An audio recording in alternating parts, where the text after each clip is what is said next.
Hoy, pues me gustaría hablar un poco acerca del ministerio, el ministerio bíblico, el ministerio que se revela en las Sagradas Escrituras, que se traduce pues como servicio. Vamos a hablar un poquito de eso. Hoy quiero darle información con relación al ministerio Casa de Restauración. Saludos y bendiciones. Bienvenidos todos una vez más a su canal Casa de Restauración Bíblica. Ya hemos compartido en algunas ocasiones acerca del Ministerio Casa de Restauración, un poquito de información al respecto. Y sobre todo me gustaría, estimados hermanos y amigos, invitar a quienes nos acompañan en este canal, principalmente a los que se han suscrito y a la comunidad que se ha ido conformando progresivamente con el tiempo. Soy una persona que poco acostumbra a hablar de sí mismo o a presentar mucho protagonismo personalista en el ministerio. Pero hoy me gustaría comenzar a informar y sobre todo hacer contacto. Me gustaría invitar a personas que, según nos muestra la plataforma de YouTube, son asiduos acompañantes de este canal. Así que si te interesa conocer acerca del ministerio de Yahweh Nazareno y cómo encaja dentro del contexto del ministerio según las Sagradas Escrituras, quédate en esta presentación y vamos a hablar un poquito acerca del tema. Vamos a hablar un poquito acerca del ministerio en primer lugar y luego vamos a apenas tocar un poco el concepto del sostenimiento.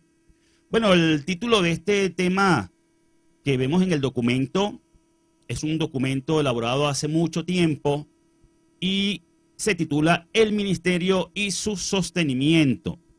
Tenemos las citas bíblicas en el libro de Números, capítulo 18, y dos versículos, el versículo 6 y el versículo 21.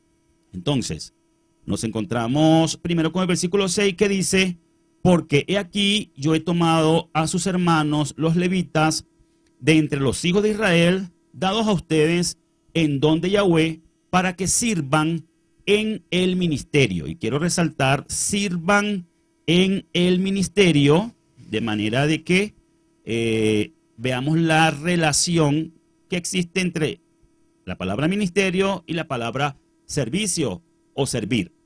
Bien, luego encontramos en el versículo 21 del mismo libro de Números que dice: y aquí yo he dado a los hijos de Leví todos los diezmos en Israel por heredad, por su ministerio, por cuanto ellos llevan o por cuanto ellos sirven en el ministerio de la tienda de reunión. Y quiero inmediatamente en este punto hacer hincapié para aquellos que tienen pavor, terror a la palabra diezmos, que no es de exactamente los diezmos como se acostumbra a hablar en el mundo religioso, de lo que vamos a hablar en este tema, sino de la palabra sostenimiento. En esta noche me interesa más hablar acerca de lo que es ministerio según la Escritura y presentar nuestro ministerio. Y claro, tocaremos algo con relación a esto, pero creo que vamos a requerir de una nueva ocasión o de una segunda ocasión para presentar una segunda parte con la cual concluyamos el tema de lo que es el sostenimiento. Así que para los que se asustan cuando escuchan la palabra diezmos, no vamos a pedirles diezmos, así que no se preocupen. Vamos a definir la palabra ministerio. La palabra ministerio, de acuerdo con el diccionario Villesquain, nos dice que es acto de ministrar o servir, que es servicio que rinde una persona a otra, que en sentido bíblico generalmente es relación personal, no un simple trabajo manual. Aquí yo quiero detenerme a que veamos con cuidado lo que dice el diccionario con relación al concepto de la palabra ministerio. Acto de ministrar o servir. Fíjense cómo ministrar y servir son dos verbos prácticamente sinónimos, ¿verdad?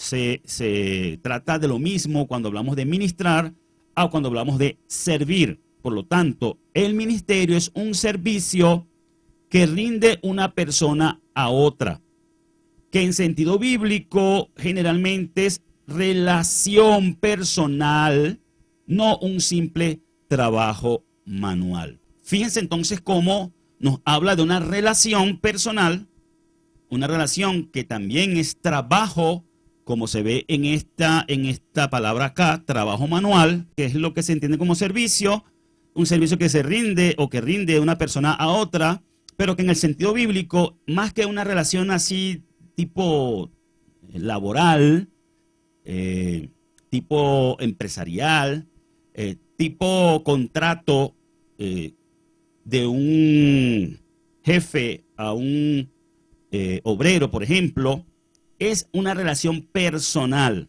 ¿no? Y en hebreo, el que sirve es denominado con el término eved, que implica un servicio voluntario u obligatorio.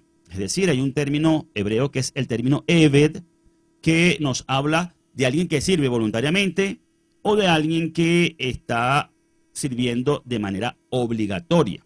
Y designa a todos aquellos que tienen que servir, como por ejemplo el prisionero de guerra, el esclavo comprado, el funcionario privilegiado de un soberano y también el adorador de Yahweh. Entonces, el adorador de Yahweh también es un eved, es un servidor.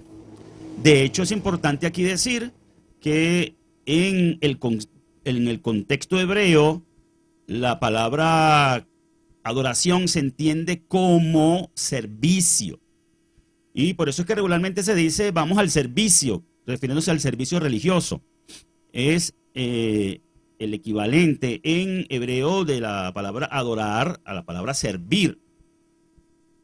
Es el contexto, pues, que se entiende desde la perspectiva hebrea, aunque fuera del contexto hebreo difícilmente se relaciona trabajo, servicio con lo que es adoración. Vamos a ver lo que nos sigue diciendo el diccionario. En este caso, a continuación, es el diccionario Vine, código H5650. Nos aparece la palabra eved, aquí como lo ven en pantalla, que significa siervo. Sharat, que se encuentra con el código H8334, que significa servir, ministrar. A menudo Sharat denota el servicio que se ofrecía como parte del culto de Israel. También la palabra más común que se emplea para referirse a esto que les comentaba hace un momento de la adoración es la palabra abodá, que la pueden encontrar en el diccionario con el código H5656. Estos son códigos del diccionario Strong. Y dice que significa trabajo, labores y servicio. Abodá es trabajo, es labor, es servicio. Dice que el uso más especializado de esta palabra tiene que ver con el tabernáculo y el templo, es decir, la tienda de reunión y el templo. Los sacerdotes se escogieron para servicio a Yahweh. Es decir, tanto Sharat como Abodá son relacionados con el servicio del pueblo a Yahweh. Pero Sharat quizás puede verse como en el sentido más genérico o más general para con relación a todo el pueblo de Israel, mientras que Abodá es un poquito más relacionado con el tema de los sacerdotes y levitas. Los sacerdotes y levitas que se escogieron para ofrecer el servicio a Yahweh. Sacerdocio es el ministerio que ejercían los levitas. Y la palabra sacerdocio es la palabra hebrea que se encuentra en el diccionario Strong con el código H3550 y que dice que es un na de otra palabra que es como la raíz, que se encuentra con el código H3547, que se traducen como sacerdocio, ministerio. Sacerdocio es el ministerio que ejerce el pueblo de Israel delante de Yahweh, especialmente los sacerdotes, los levitas. Al referirnos a sacerdocio, entonces nos referimos a la palabra ministerio. Debo acotar aquí que estamos hablando del ministerio en los días de la tienda de reunión, en los días del templo, el sacerdocio levítico que ejercían los levitas en el sacerdocio establecido por Yahweh a través de Aarón y sus descendientes. Por tanto, entendemos que Yahweh asignó un ministerio para Aarón, sus hijos y la casa de su padre Leví.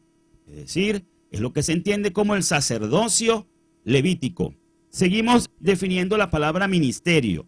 Ministerio, la palabra ministerio se puede leer en Números 18:6, donde dice, porque aquí yo he tomado a sus hermanos los levitas de entre los hijos de Israel, dados a ustedes en don de Yahweh, para que sirvan en la tienda de reunión. Aquí es importante hacer notar que dice, yo he tomado, es decir, yo he separado, yo he elegido a los levitas, ¿verdad?, que son los descendientes de Leví, para que sean un don. Es decir, los levitas eran un don para el pueblo de Israel, un don para los hijos de Israel. Fueron dados al pueblo como un don. ¿Cuál era el don? Que sirvan en el ministerio de la tienda de reunión. De alguna manera, entonces, los levitas estaban para servirle al pueblo, servir a Yahweh primeramente, y a través del servicio a Yahweh que se brindaba en la tienda de reunión, en el templo, servían al pueblo que era entonces el destinatario de ese ministerio, presentando ofrendas a favor del pueblo y cosas por el estilo. Entonces, se refiere ministerio a la palabra hebrea abodá, que se traduce al castellano como trabajo. Y esto es muy llamativo. Hablar de trabajo. Quiero detenerme aquí un momento y compartirles un poquito de mi experiencia personal. Abodá, servir a Yahweh. Ministerio, sacerdocio, abodá, trabajo. Hoy en día todavía es muy difícil que algunas personas logren entender el concepto del ministerio religioso como trabajo. Es como popular el estigma de que los ministros religiosos, es decir, los servidores que ejercen un ministerio religioso, está como estigmatizado, lo han llevado como en una forma denigrante, como si fueran de menor categoría, pues el servicio que ejerce un ministro religioso. Claro, dentro de toda la diversidad de cosas, hay muchas razones para que muchas personas piensen de esa forma, porque se ha tergiversado muchísimo lo que es el servicio en un ministerio, el trabajo en un ministerio. Pero quiero decirles que yo fui llamado, por ejemplo, al ministerio muy joven. Como les he contado en muchas ocasiones en este canal, yo comencé bastante joven en el camino de la fe.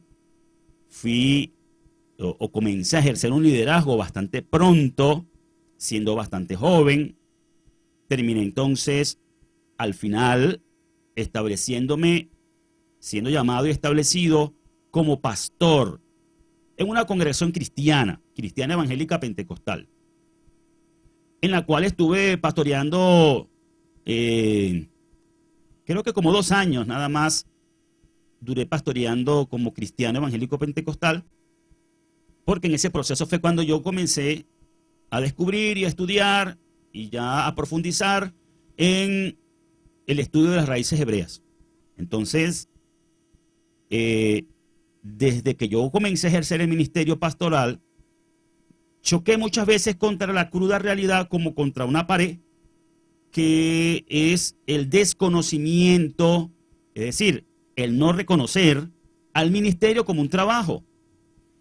Entonces, bueno, fue bastante difícil para mí, en lo particular, lograr que eso fuera reconocido por muchas personas. Inclusive en mi vida particular, personal, específicamente en mi matrimonio, yo tuve bastantes problemas por la situación de trabajar en el ministerio.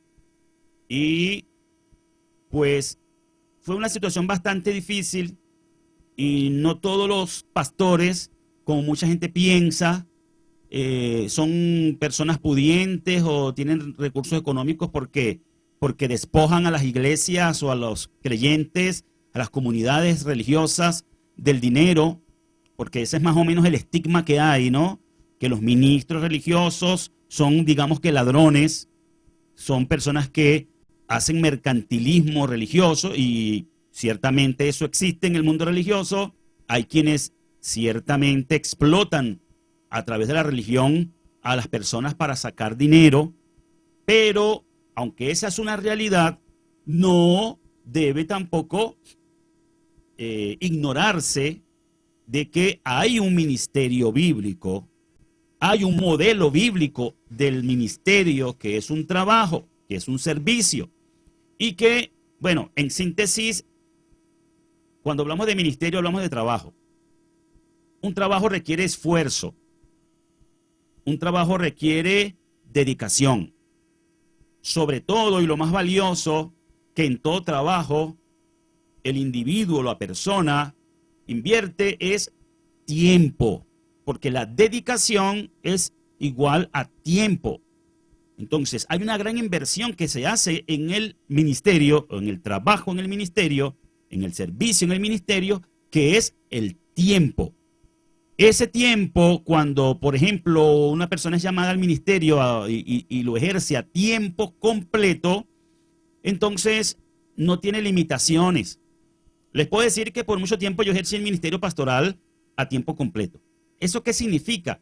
Significa que trabajar en el ministerio, en este caso como pastor, no es como un trabajo donde la persona tiene un horario de 8 de la mañana, por ejemplo, a 5 de la tarde o a 4 de la tarde, que tiene una hora de almuerzo de 12 a 1 de la tarde, por ejemplo. Entonces, y después de ahí de las 5 de la tarde sale y ya hasta el día siguiente, ¿no? Un trabajo en el ministerio a tiempo completo es un trabajo donde la persona está al servicio en todo momento. Un pastor, por ejemplo, tiene que atender a muchas personas.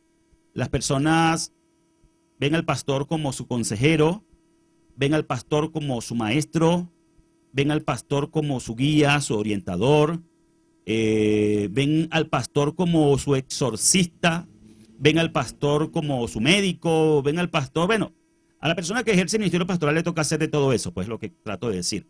Y las personas suelen llamar a un pastor a la hora que sea en la madrugada, sea en la noche, sea en la mañana, a la hora del almuerzo, a la hora de la comida, etcétera.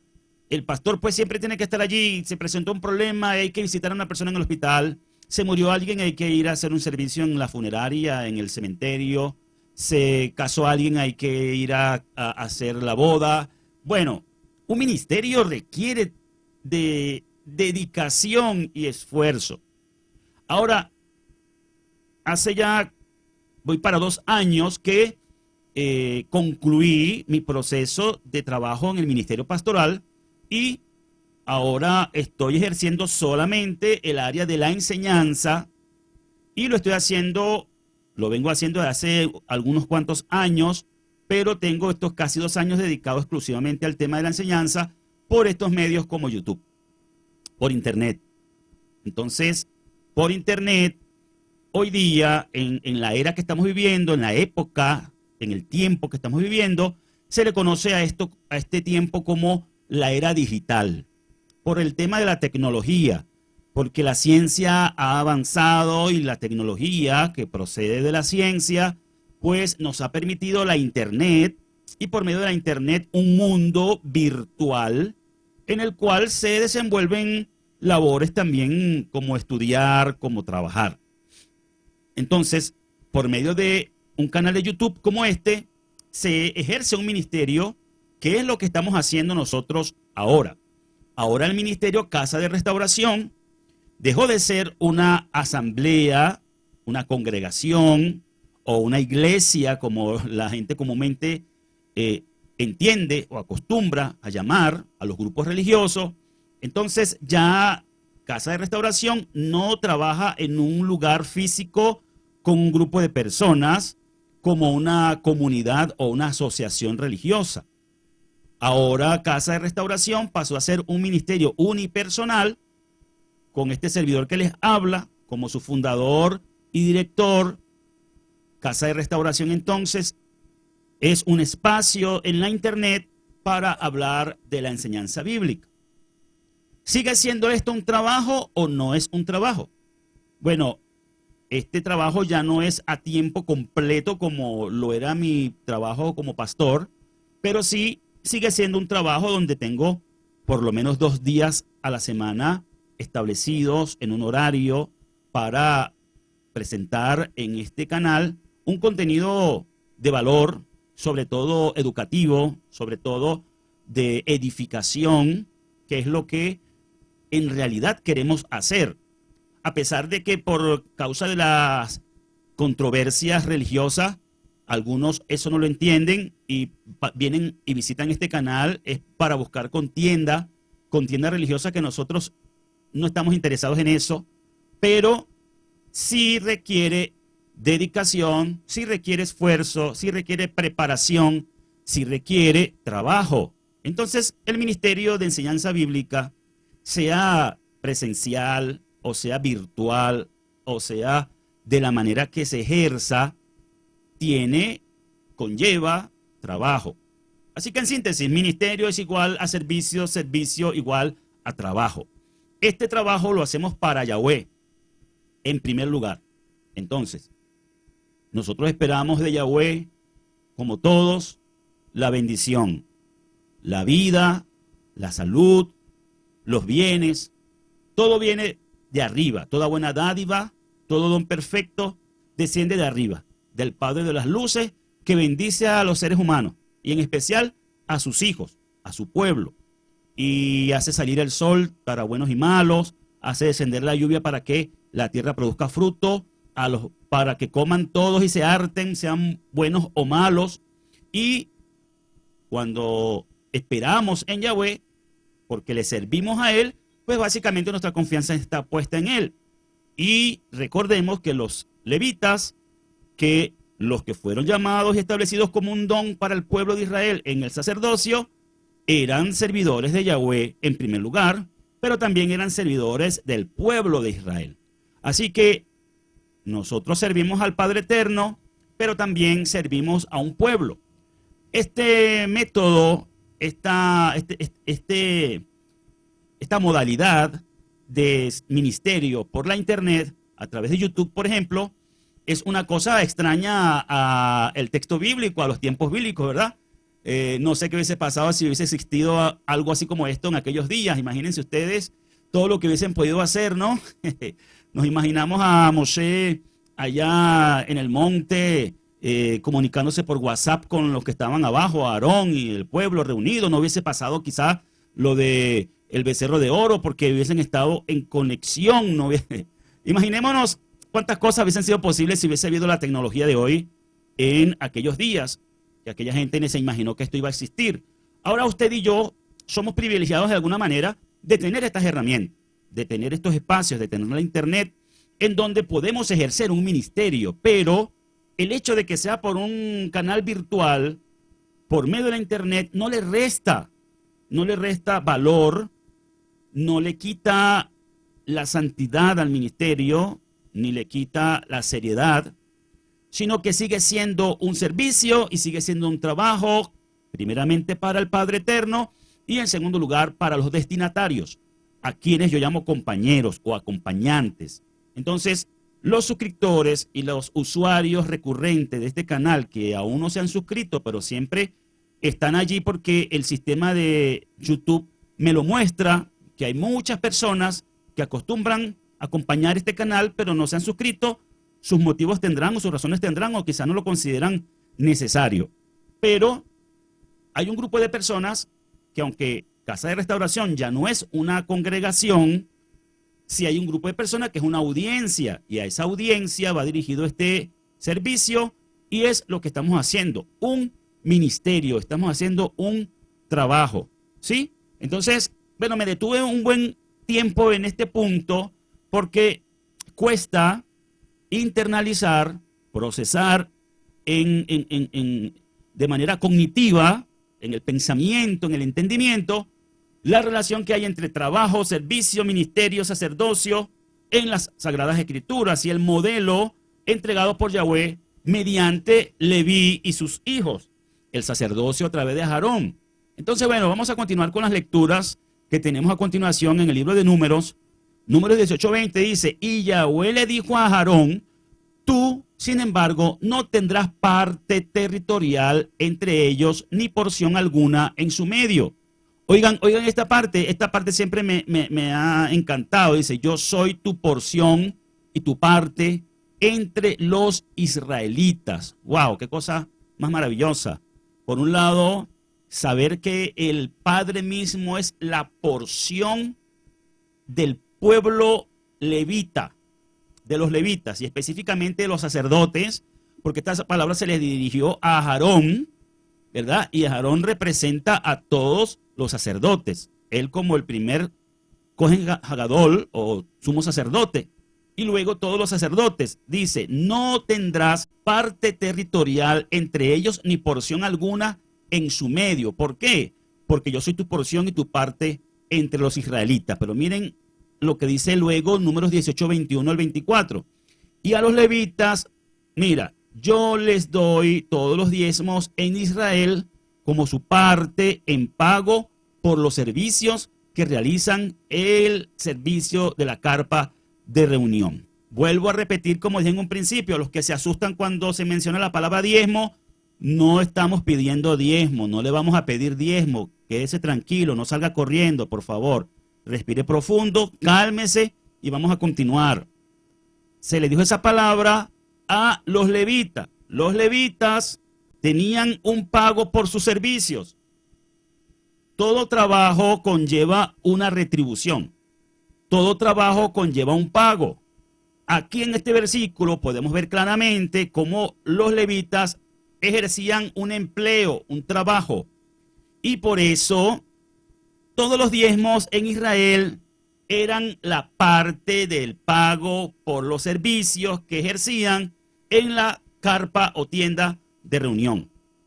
Dice el versículo 22, en adelante los israelitas no tendrán paso a la carpa de reunión para que no incurran en culpa y mueran. Miren lo serio y la santidad que había en el tema del ejercicio del servicio en la tienda de reunión, que al resto del pueblo de Israel se les prohibió tener acceso a la tienda de reunión, al lugar del santuario, en la tienda de reunión, para que no pecaran y murieran. Quiere decir que era el riesgo que corrían los levitas al ejercer ese sagrado ministerio.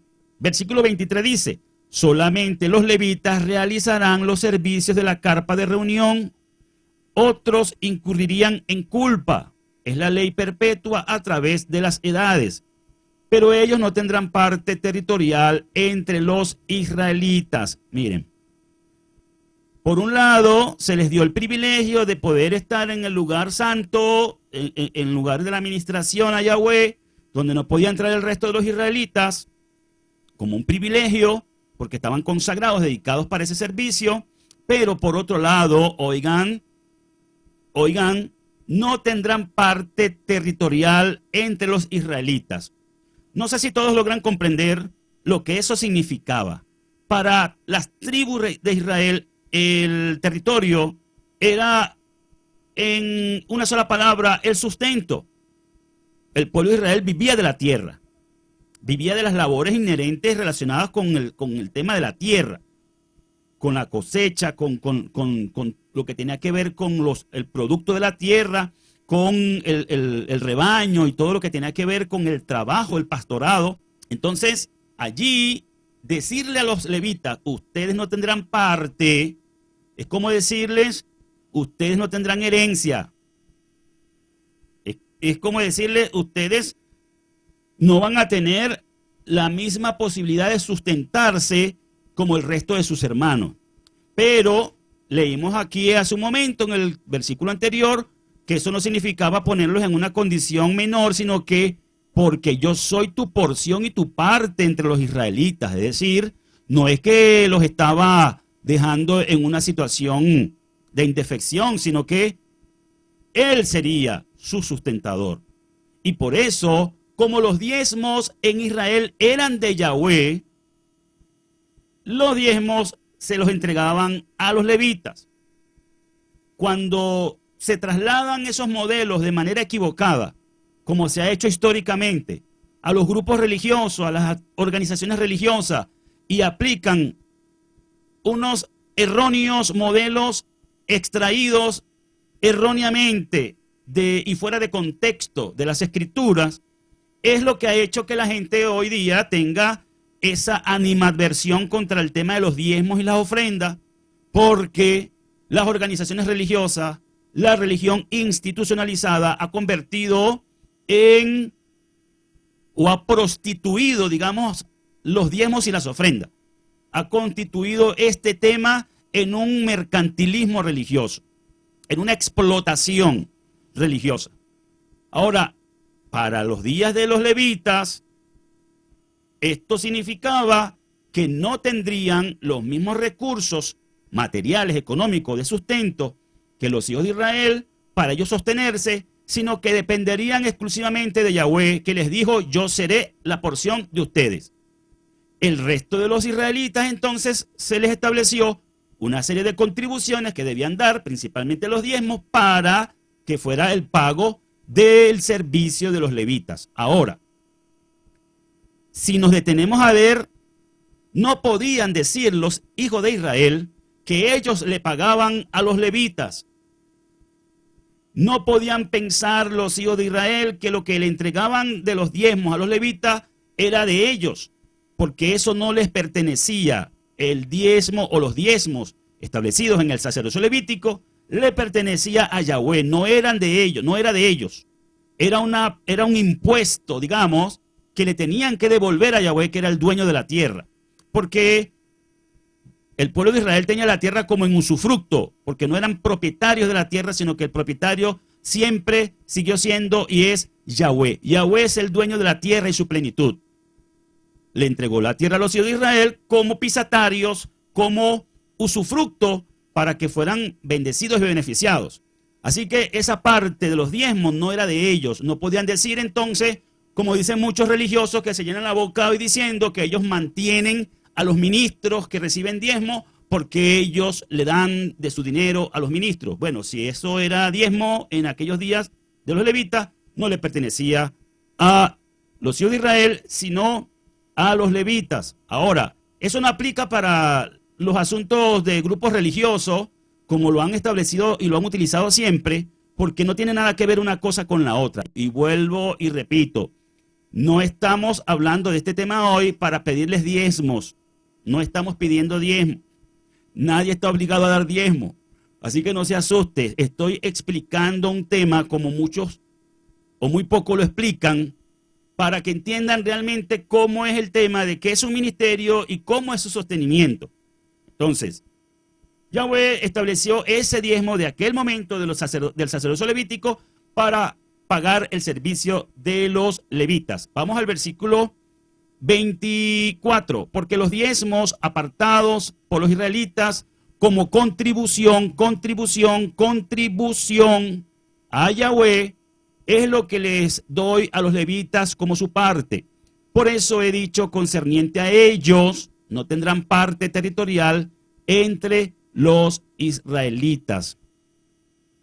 Los israelitas debían devolver ese fruto de la tierra que no era de ellos y llevarlo al lugar establecido por Yahweh para que de eso se sustentaran los levitas y sacerdotes.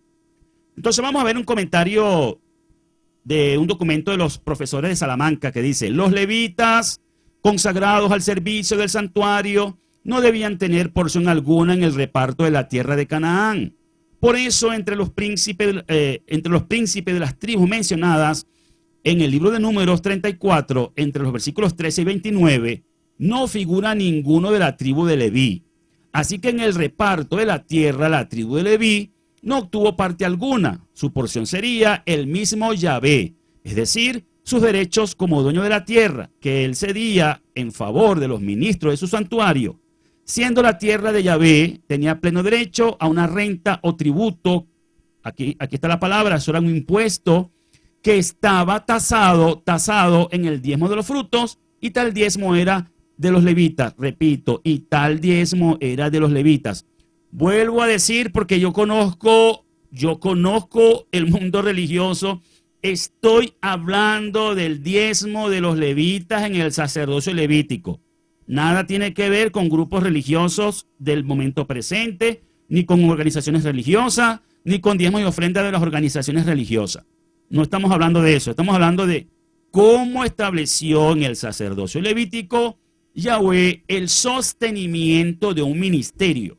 Ese es el punto, no nos vayamos a extraviar a otro lugar o a otra dirección. Sigue diciendo el documento, si Yahvé era la heredad o porción de los levitas, se sigue, es decir, se entiende que estos deben vivir entregados totalmente a su servicio. Oigan esta parte, voy a resaltar esto. Los levitas debían vivir entregados totalmente a su servicio. Esto es el equivalente a un ministerio a tiempo completo. Los levitas tenían que estar dedicados a tiempo completo al servicio. ¿Sí? Se esperaba que ellos estuvieran consagrados. Ahora, cuando llevamos eso al campo del ministerio, cuando es un ministerio pastoral, yo hablo del ministerio pastoral porque yo ejercí el ministerio pastoral por unos cuantos años y tengo la experiencia de saber cómo vive la vida un hombre en el pastorado, en el ministerio. Conozco desde adentro las cosas que mucha gente desconoce, lo que se vive, tanto de lo bueno como de lo malo, de lo positivo como de lo negativo.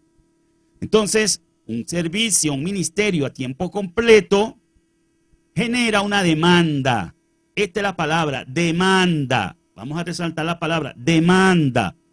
El pueblo que recibe el beneficio del servicio de un ministro, de un servidor, que es lo que significa ministro, porque haciendo un paréntesis, la gente en el mundo religioso ha convertido la palabra de ministro en no sé qué cosa. Se habla de ministro como si fuera un título honorífico que pone a la persona por encima de los demás. Un ministro es un servidor. El maestro dijo, el que sea más grande de ustedes, el más importante, hágase el servidor, como el más pequeño.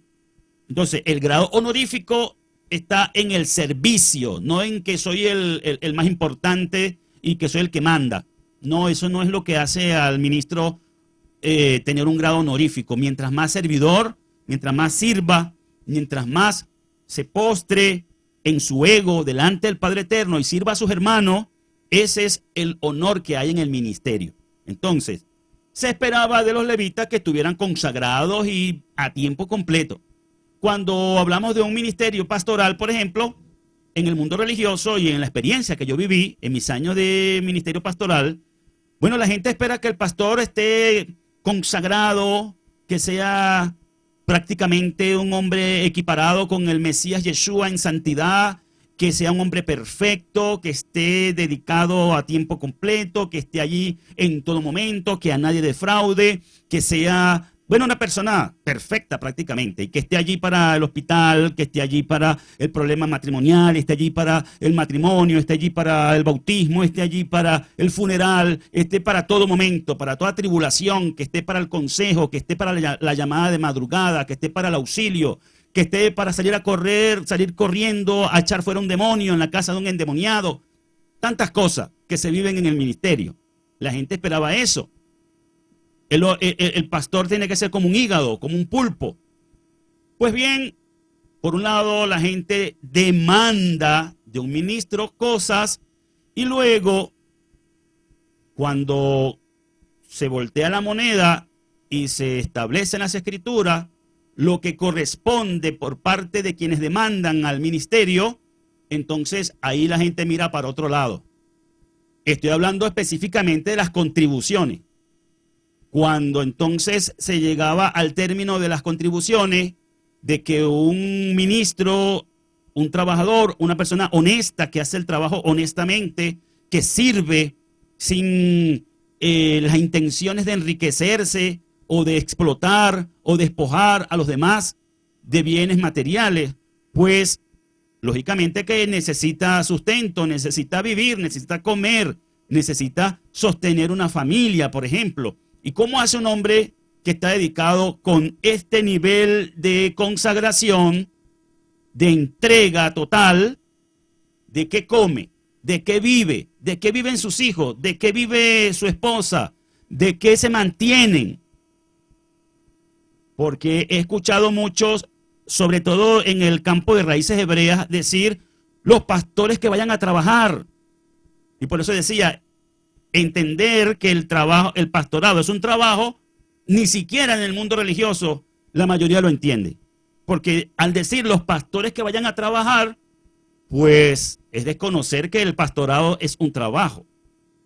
Entonces, si quieres que el pastor se vaya a trabajar, ese pastor que está dedicado a tiempo completo o ese ministro de cualquier ministerio que está dedicado a tiempo completo, una persona honesta que de verdad sirve en el ministerio, si quiere que se vaya a trabajar a una fábrica, si quiere que se vaya a trabajar a alguna empresa, entonces no puedes demandarle todo lo que le demandas constantemente a ese servidor, a ese ministro, porque tiene que trabajar a destajo en el ministerio, porque no tiene de dónde comer, no tiene de dónde beber, de qué vestir, de cómo mantener a sus hijos, de cómo mantener su casa. Y es bien, bien triste cuando eres pastor, tienes familia, tienes esposa, tienes hijos, y hay un pueblo que no entiende la necesidad del sostenimiento, y entonces la persona está sirviendo en un ministerio, pero está pasando necesidad. Y les está hablando a alguien que vivió la experiencia. Yo sé lo que es ejercer un ministerio pasando necesidad.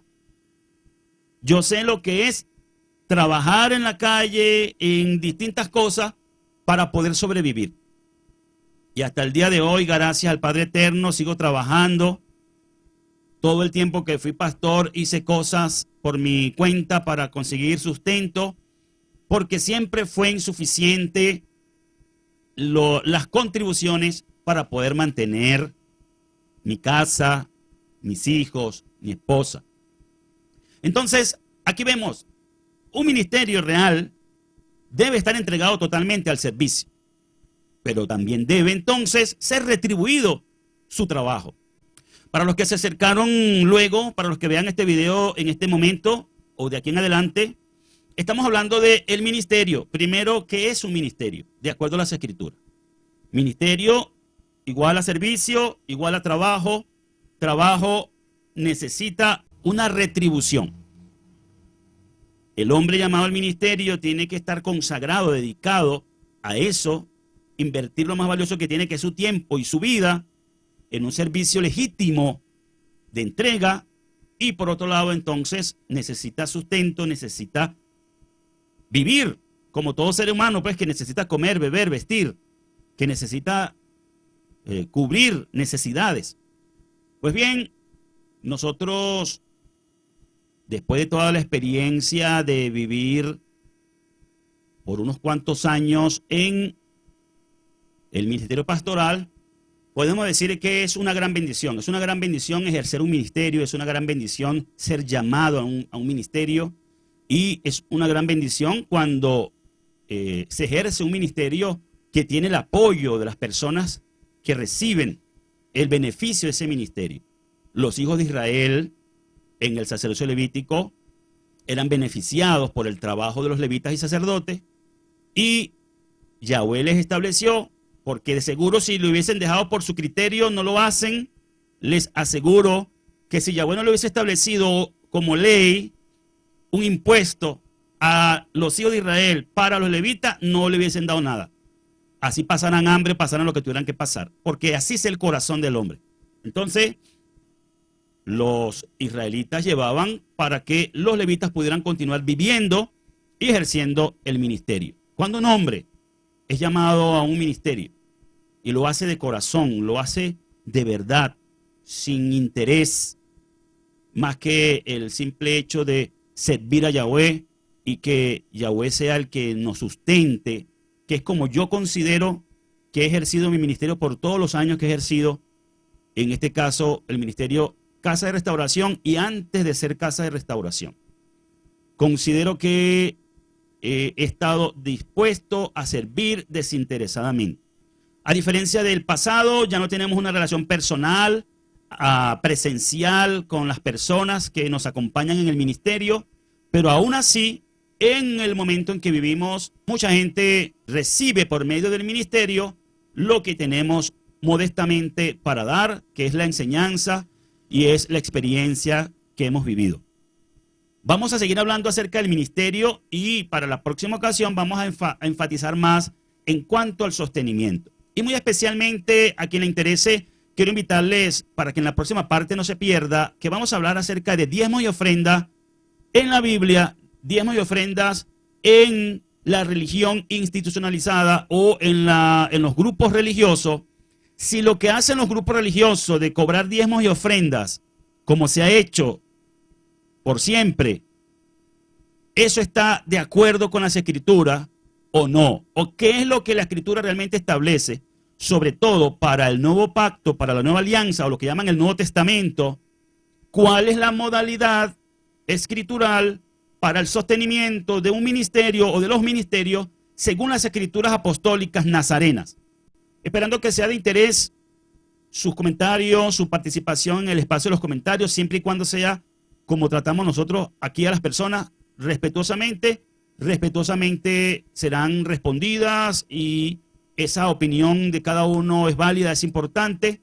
Gracias a todos los que acompañan este ministerio, gracias a todos los que de alguna manera reconocen en nosotros algún don, algún talento, que es lo que estamos desarrollando y llevando adelante humildemente en este ministerio Casa de Restauración.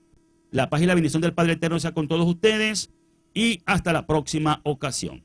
Shalom para todos.